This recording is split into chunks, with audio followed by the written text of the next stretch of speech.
Everyone in the room knows that Thompson Blue just recently returned from a tour of Central and Eastern European nations, in which the United States Air Force Thompson Blue represented America to people that had never seen anything like Thompson Blue. Some people say that since I have returned from that trip that I've changed a little bit.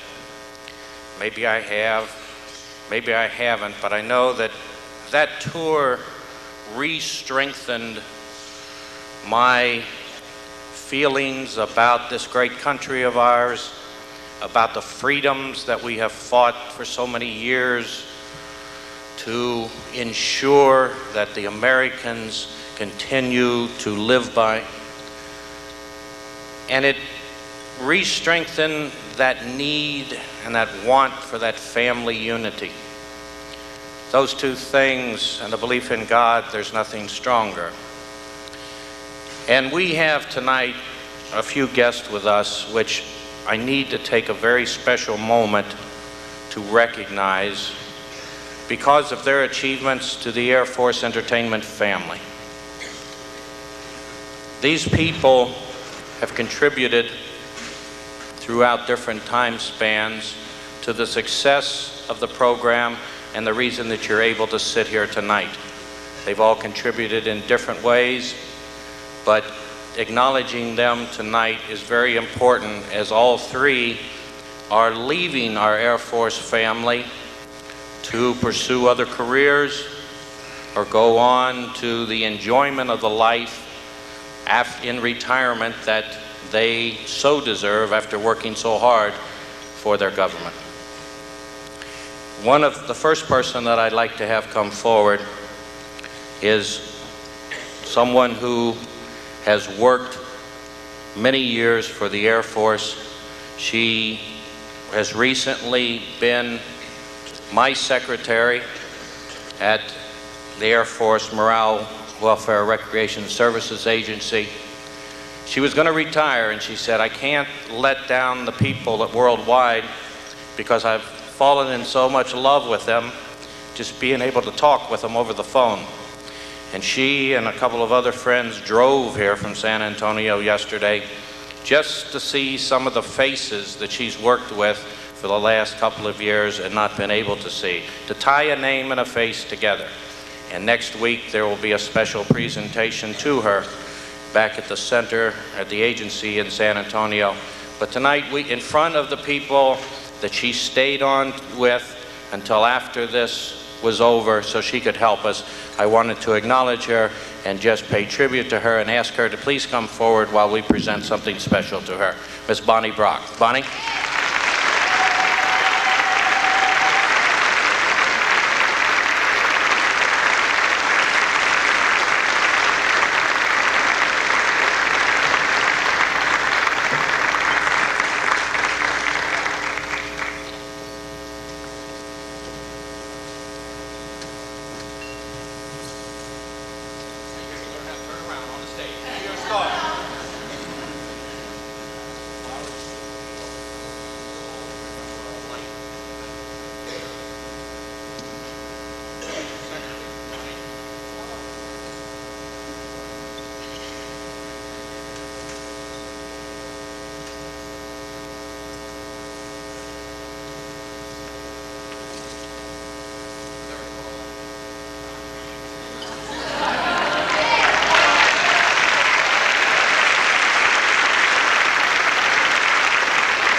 Secondly, is a man who is leaving us to pursue another career, who has dedicated much of his life to this program.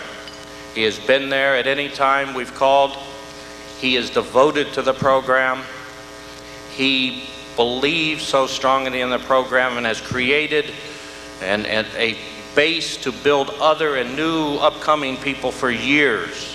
He has taught so many people so many things who have been involved in Thompson Blue and the Air Force Worldwide Contest, and has ensured, I think above anything, he has ensured the integrity of this competition at all times.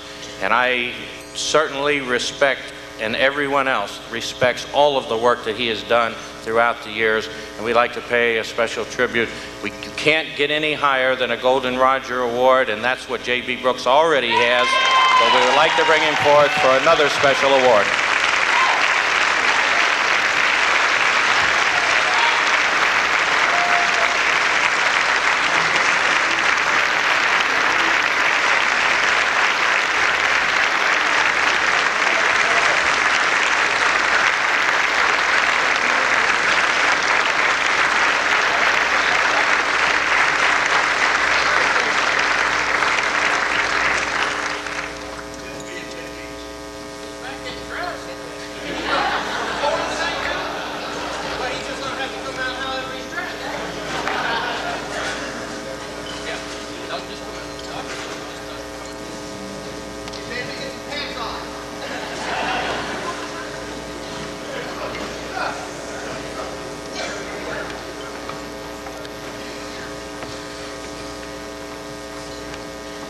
I hear footsteps.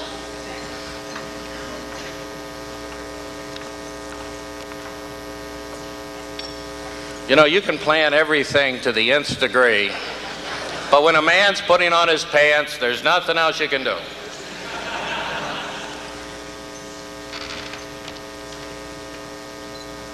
They've lost him. There's as much space back there as there is out here. See, you can get lost back there.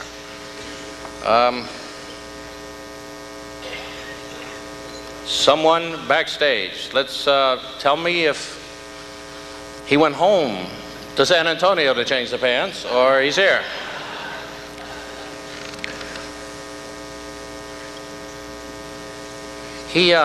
He's pursuing a new career and has a brand new Jaguar, so maybe he's out driving that around or checking on it. He's not there. We're going to move on.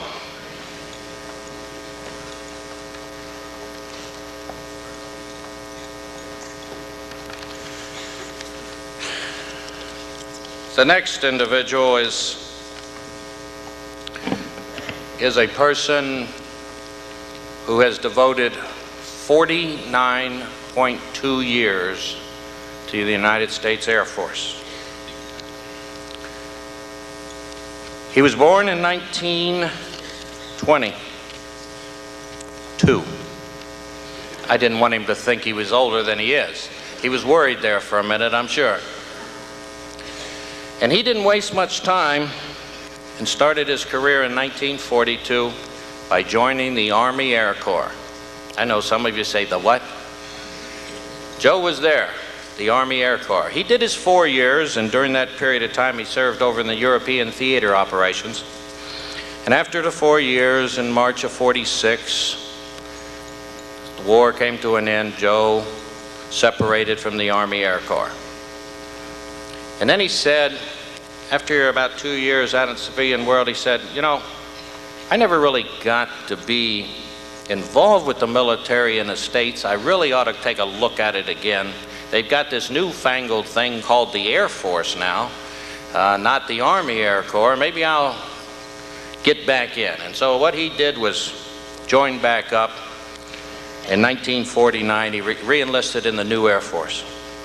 And he was assigned immediately to Bolling Air Force Base and Special Air Missions. From that time on, Joe Pepley's career took off as one of the most prestigious in the Air Force. And it was because of his abilities, his pride in his country, that this happened. He was assigned and became the engineer on Air Force 2 during the Truman administration, and became the engineer to Vice President Barkley. Now, I know all of you are saying, who? He was a vice president, folks. Ask Al Gore about 20 years from now. When that administration left in 1953, he then went and served in Tokyo, Japan. He was only there for 2 years, and they said, "Joe, we need you back." And they brought him back to bowling as a flight engineer. And then in '61, he transferred back to Andrews again and became the chief engineer on Air Force Two again. That was with Lyndon Johnson when he was vice president. When Lyndon Johnson became president, Joe became the chief engineer on Air Force One and served with him through 1969. When President Johnson left the office, he was assigned again as the chief engineer to Vice President Agnew on Air Force Two until September 1973. If someone could tell stories about the growth of this country and what went on in Air Force One and Air Force Two for over 25 years, Joe Pepley is the one to do it.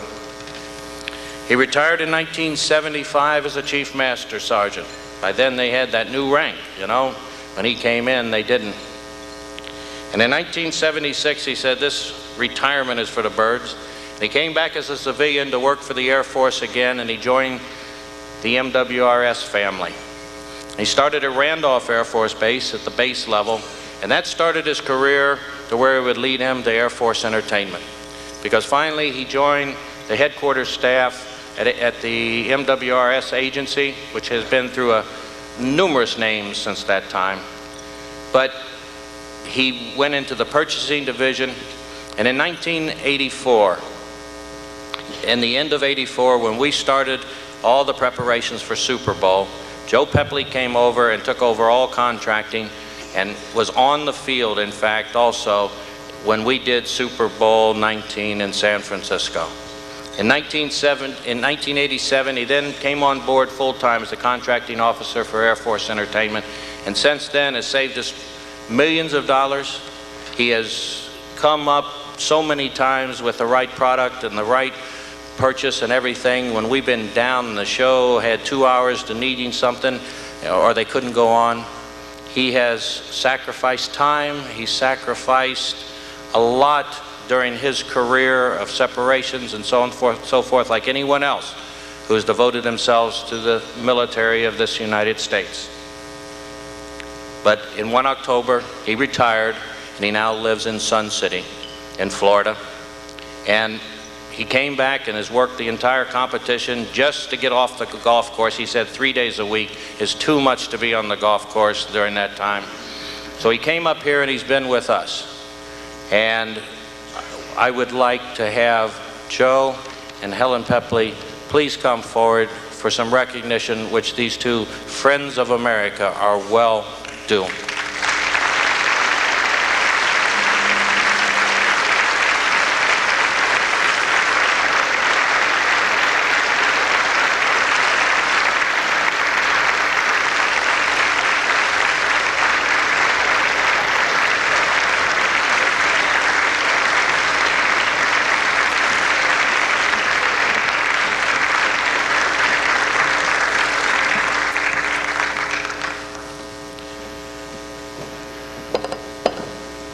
First, I read the Certificate of Service. This is to recognize Joseph Pepley for 19 years of faithful and devoted federal civilian service on the occasion of retirement from employment from the United States Air Force. Signed 1 October 1993, Stephen R. Wingfield, Colonel, Commander, AFMWRSA. Joe?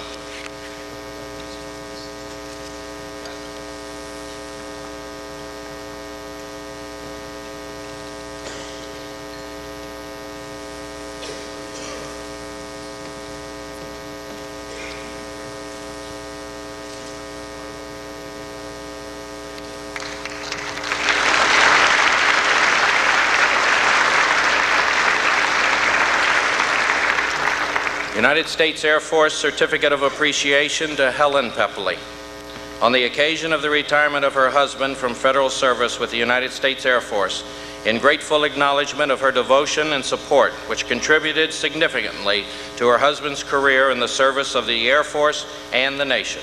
Signed 1 October 1993, Stephen R. Wingfield, Colonel, Commander, AFMWRSA.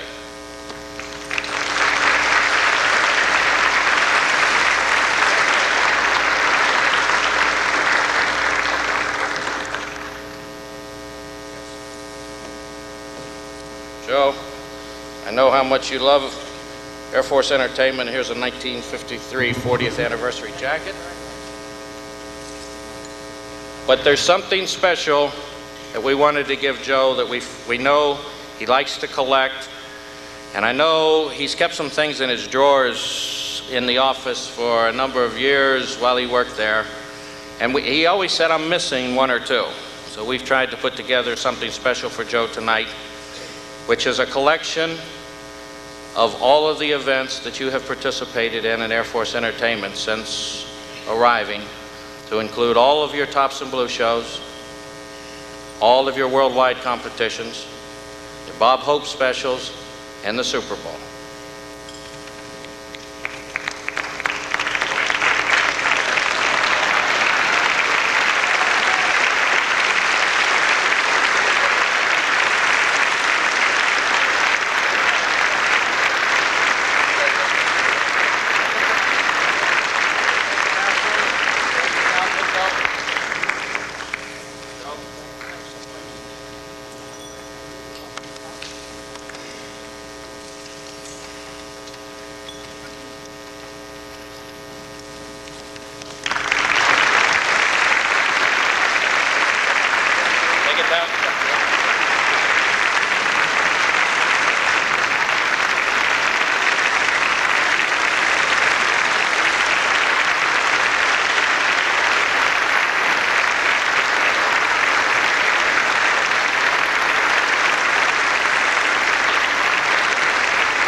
To all three of those people, but particularly to Joe that says, why don't you always play some more of that 40s music? Joe, Helen, Bonnie, JP, this is for you.